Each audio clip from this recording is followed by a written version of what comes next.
Wow, can you believe that we've made it this far into the randomizer, yet we still have not collected the very first item you get in this game, which is the Kokiri sword? That's pretty insane. We have almost everything else though. I wonder, is the slingshot minigame in the Lost Woods the thing that's been hiding the Kokiri sword from us this whole entire time?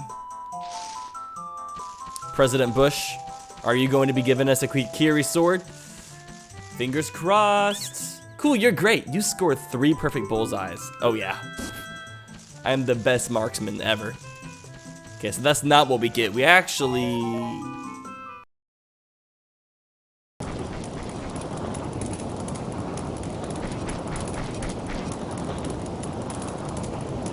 Okay, like, let's just act like that didn't even happen. And also, I think it's kind of weird how the shadows of the invisible school kids are on top of the logs. That just looks weird. Side notes. I love my side notes. You guys know how I am. Anyways, welcome back to Zooter, guys. Today, we are finally going to be starting the Shadow Temple. Brought to you by Shadow the Hedgehog. He actually built the temple himself from scratch. He laid every single brick by hand. He put a lot of work into it, guys, and you should honestly respect it. I always thought the light medallion, whenever you warp to it, it kind of looks like a weird face. It looks like a face so much. There's the eyebrows, nose, eyeballs, and there's like there's a weird dot in the forehead. It's probably, maybe it's an Indian face. One of those Indian ladies, you know how they have those little gems in their foreheads. I'm not entirely sure what that represents because I don't know much about their culture. I think it looks really cool sometimes. One of my best friends, her name is Jasmine. She just sent me a Snapchat yesterday where it added a filter to her face to where she had a piercing right above her lips, like right underneath her nose, and then also had one of those piercings that go inside your nose. I forget what they're called. It's not dermal. Dermal is the one that goes into your skin, I believe. Septum piercing, that's what it's called. And I normally don't think septum piercings look really good, but she would be able to pull it off. I think the people that can pull off septum piercings are the best are Asians. Something about them, like when a badass Asian has a septum piercing, it can make them look so fierce, and I am all for it sometimes. Sometimes I wonder if I should get something pierced, but I honestly don't know what I could get pierced that would look normal. I could get my nipples pierced. One of my best friends got his nipples pierced last year, and I went and watched them do it, and it actually didn't look too painful. Anyways, we are entering the Shadow Temple. This is like the most epic temple entrance ever. Let me get off the topic of nipple piercings. I don't know, how do I get to these topics? Like, I guess I was making fun of the light medallion. It's just really strange how my brain works sometimes. So one of the coolest entrances leads to like such a lame corridor. Like you enter the temple, then you're just like in a weird hallway. I mean, maybe there was just like some big rock right behind this wall that they couldn't break through, so they had to curve the entrance of the temple to the side. So I'm half contemplating. Oh, does anybody want to be this guy's friend? Anybody? Come on, guys. Somebody has to be his friend. You're also judgmental. How dare you not be friends with the wall face? Whoa, I guess he already has friends. He has a lot of wall face friends. So I'm kind of tempted to try to do the Shadow Temple without the Lens of Truth, because I can do it. I've done it before. That'd be kind of like a show-offy type thing to do, but I think it'd be kind of cool. Well, I say this, but there's actually some places in the Shadow Temple that are cooler if you use the Lens of Truth. Like the rooms that have the gigantic scythes that spin around. Wait, can I just like light everything on fire? Straight up arsonist in here. How did all the California and Canadian forest fires start? Oh, there was some fairy boy in the woods using some magical power that allowed him to encompass himself in a sphere of fire. Makes sense. Well, all I did was make my enemies fucking big Goron sword. Come on now. Your accuracy is so pitiful sometimes. Pitiful, it's true. You never had a date that you couldn't inflate. Alright, Key. Does anybody who's younger remember Weird Al? Weird Al was like the person who made YouTube parodies before YouTube existed. He was like a professional parody maker, but now YouTube parodies are a thing and they're honestly way better. So, man, it's so great not having all the walls like tell you random things. Normally when you go through this temple, the walls are like telling you random messages and it doesn't make a whole lot of sense. Oh, look at this! Everyone's favorite hand.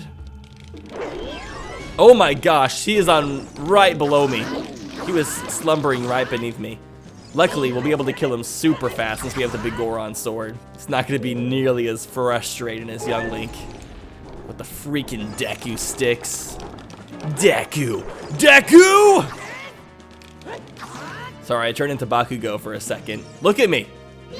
So I can kill you. Slice your jaw off. I like how the hands are all just having like a seance. Put your hands in the air, put your hands up in the air. Oh, put your hands in the air and wave them like you just don't care. Nah, wave them like you just don't care. Woo! We had to turn it into a song, guys. You know I had to give it to him. Okay, maybe I should do a jump attack this time so we can do some uber damage. If I can even hit him. I don't know why it's so hard to hit sometimes. Fine. I'll just do a regular slice. It killed him anyways. Okay, please don't freeze me this time. You were so rude last time. Please be a bit more kinder on my gentle soul. I don't know how much I can take. Bombs. Yas? I don't know. Get some magic. So a couple episodes ago, I mentioned how annoying I think Navi is, which everybody knows how much Navi annoys me.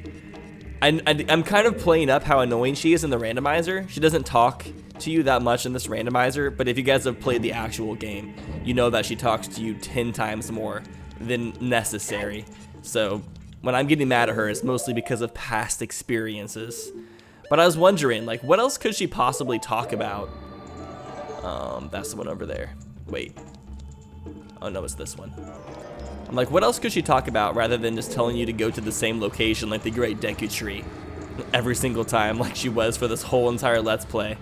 And I got a couple ideas.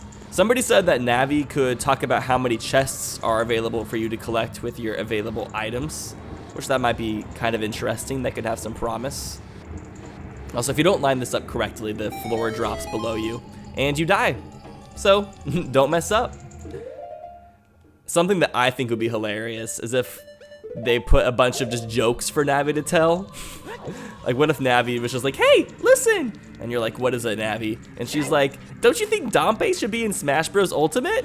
Like, how hilarious would that be? I'd be all for that. Or she's like, I'm very tired. I want to take a nap. Just stupid stuff like that. Make her somewhat entertaining. Ooh, comment question for the video. In the comments, leave some good jokes that Navi could tell instead of her telling you to go to the Great Deku Tree. Ooh, also they could use the text randomizer. But there is another randomizer for Ocarina of Time that just randomizes all of the dialogue in the game. I thought it'd be funny if maybe the Navi would just say random bits of dialogue from whatever character in the game. Another heart container. 5 hearts away from having them all, baby. But that would be like an extra just layer of fun randomization you could add. Just have her just randomly say random dialogue boxes from the game. You'd just be like, what? That doesn't make any sense, Navi. Why are you saying this to me right now? I think there's potential. I think the more things that they randomize, the better. Oh, something else. I didn't know about this until yesterday because watching one of my friends stream Zooter on his Twitch channel. But in the newest version of the randomizer, you're able to randomize Navi's color too. He had a hot pink Navi, and I thought it was pretty dope.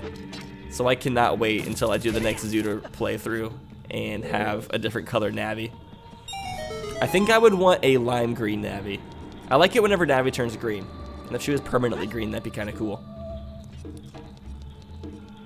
So I guess you can already see the scythes. Like the little creepy faces inside.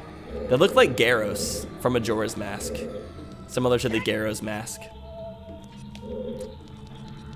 Alright, the little chests, what you have inside of your body.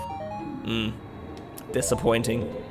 I'm very disappointed you have not been eating well. If you had, you would have had a huge rupee inside of you. Oh, okay, I'm pretty sure there is a gold Skulltula in here. Oh no, it's outside of it, I think. But we can see the Branson Bell over here. It's looking fantastic. Alright, guess we get to climb back up. That's always fun. Man, that thing is very noisy. Holy crap.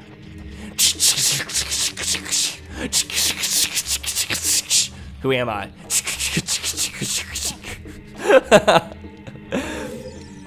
Does anybody else? These faces look like they're being held up with their hands. You know when like you're kind of like looking at somebody and you're like falling in love and you put your like hands underneath your chin to prop it up and you're just like being happy and stuff. That's what these wall faces look like.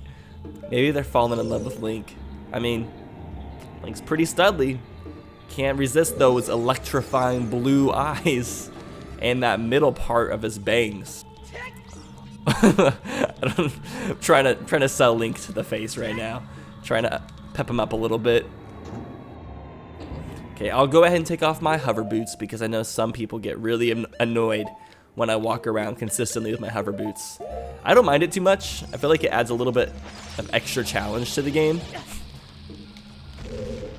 And for those of you who are like, how does he know which of these doors is like things you can walk through and much stuff like he can bomb? It's because I've played this game way more than I would like to admit. Way more. Although this is my first Let's Play of a more like vanilla Ocarina of Time game. I've done lots of like series related to Ocarina of Time on YouTube. Like 5 years ago, I did a versus of the game where Josh and I raced through all of the temples and mini games and stuff. And I did like these little funny abridged series. Does anybody else remember the I'm an Owl?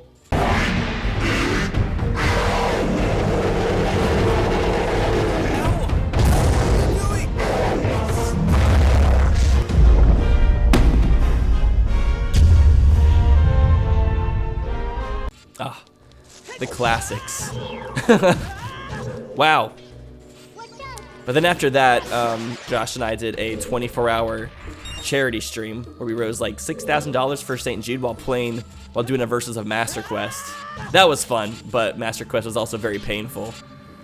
And then I've done a ROM hack, which I've mentioned as well, Zelda's Birthday, which that was a short little fun series. And now I'm doing Zooter. So this is technically my 4th Ocarina of Time series on YouTube. But everyone has been pretty different in its own way. It's not like I'm doing just regular vanilla Let's Plays of Ocarina of Time over and over again. Every time I play this game on YouTube, I try to have it switched up in some way or another. Because, I mean, there's already a shit ton of just regular Let's Plays of the game. Oh, dang, that is a fast. Would these be considered guillotines? I think so. Oh, I'm just gonna take the hits. Not like it matters when we have double defense and 15 hearts. And there's like enough. We have enough healing items with us as well. All right, Rag and Bone Man. Attack me. I hate waiting for your cycles to go through.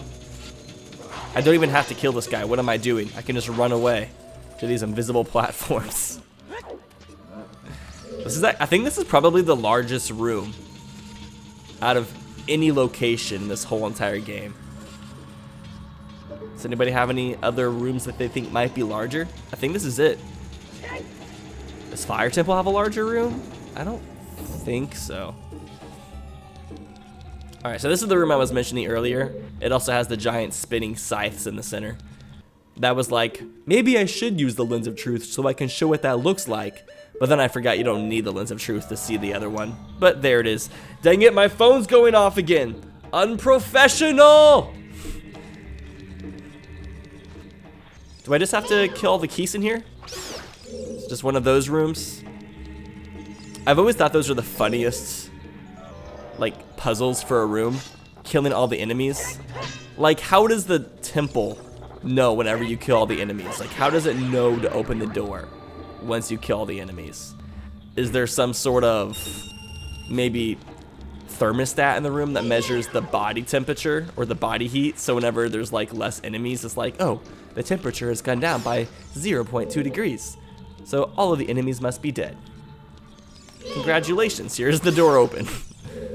Like, who knows? I like literally can't see these faces the same way now that I like see them smiling at me with their hands underneath their chin. Oh, there's a Skulltula back here. We actually get a pretty hefty reward for completing this room, for killing a like and a couple keys. We have this chest, and there's an invisible one right next to it. Another heart piece. We're up to 16 hearts. So now we can have our sweet 16. If we were Selena Gomez, we could have our quinceañera. Iconic episode of Wizards of Waverly Place. Another bloopy. Somebody told me that there was only 25 bloopy chests in Ocarina of Time, but we're at like what, 29 now?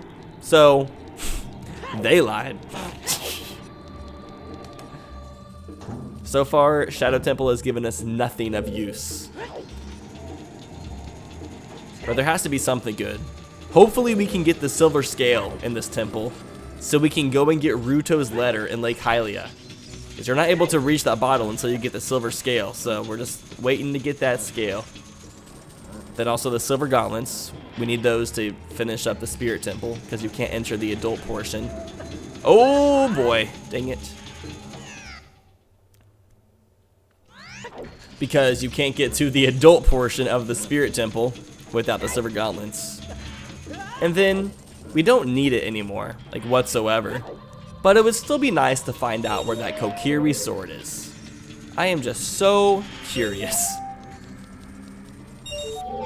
Should I take off the boots? Fine. Since I'm already on my inventory screen getting bombs anyways. Time to blow up a hoe. Actually, no, this guy isn't a hoe. I only use hoe for it as a term of endearment. I know like some people, there has been a few comments, it's very uncommon, but there has been a few people who have gotten like legitimately upset that I refer to viewers as hoes. They're like, that's misogynistic, you're setting a bad like precedent for people. Other people are going to start calling people hoes. And my situation is like, first off, it's not necessarily a bad thing to be called a hoe. I mean, the insinuation, if you use it in a negative context, is that you're having sex with a lot of people. But is that, I mean, I wouldn't condone going out and having sex with a lot of people, but is that necessarily a bad thing? Like if someone's like, oh, you had sex with a lot of people, then it's like, you jealous? Like, what of it? I don't know. Like, I can understand why people would get upset by being called a hoe.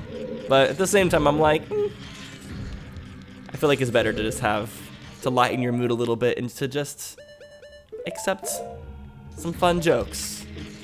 I need to live life so seriously. Life is 10 times better if you just don't treat it too seriously. Just joke around a lot, laugh a lot, learn to let go. Alright, there's a lot of chests in this room. This temple in general probably has more chests than any other temple. So I'm sure there's a lot of just hidden things throughout here. But no, so like I've always like been really lighthearted when it comes to my sense of humor and to just the way I perceive life, because I feel like if you take life too seriously, I mean, life's too short to take it too seriously. Like, take the stuff you do seriously, like your grades, your job, your friendships or relationships. But when it just comes down to just living your life, you don't have to like take what everybody says so literally or be offended by what somebody says. As long as somebody isn't saying something towards you that's meant to offend you, like if somebody comes up and says, oh, you're a fucking piece of shit, go kill yourself, then yeah, that's, as long as if they're being serious about that, yeah, I'd be offended. But if someone's like, hey ho, like I call all my best friends, I'm like, what's up, fuck shit? Like it's just like what you do. I like to treat my viewers as like I treat my friends, because I have this mentality that everybody is a friend until they give me a reason to not consider them one. I like to be the type of person who trusts everybody until they give me a reason not to trust them. To a certain extent. Like, I wouldn't trust everybody to just come and, like, house it for me. But you know what I mean. So whenever I played through the Shadow Temple without the Lens of Truth, this right here was probably the most difficult part, because there's a platform that goes back and forth. Pull out my Lens of Truth to show you. And the way I did this was I marked the platforms with arrows because I'm pretty sure the arrows stay. Yeah, you can see where the stuff is with arrows, and that's how I had to do it. Had to think outside of the box. Alright. Oh! The momentum of that platform almost made me miss my door. So there's some invisible spikes. That's really scary. If you have your hover boots on, you can literally just walk over these things. Well, I guess you can walk over them now too, but they hurt you. I'm so happy that a jump attack from the Big Goron sword automatically kills a Redead. Do I have to have them screaming in my face, strangling me with their muscly legs? And I say muscly in a bad way, because it's like decaying muscle. It's rotten, it's like rotten meat. Redeads are pretty much a pile of rotten meat. Ugh. Okay, can we get at least one good thing this episode? That, I don't even have like words. That was just like, nope, fuck you.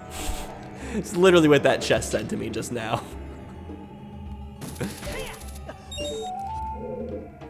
There's a lot of silver rupees in this temple, I'm coming to realize.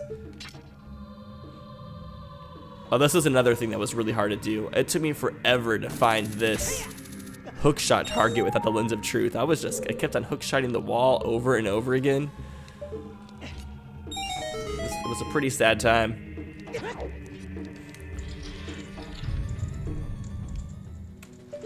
Oh, hey Dad, how's it going? Oh, wait, something's about to attack me. There's Keys, right? Where are they at? Let me at him. Let me at him. There it is. Ha ha ha. And I was like, bitch! I mean, it's crazy. Whenever you shoot those things, though, it just sends them launching backwards. They go pretty far. And it makes sense. It's just cool how that's included in the animation. See that guy looking at me? He's looking straight at me. He's like, please, sir, don't do it. I have a family. I have kids that depend on me. I have a wife that I love so dearly. Please don't. And here I am, not giving a single fuck.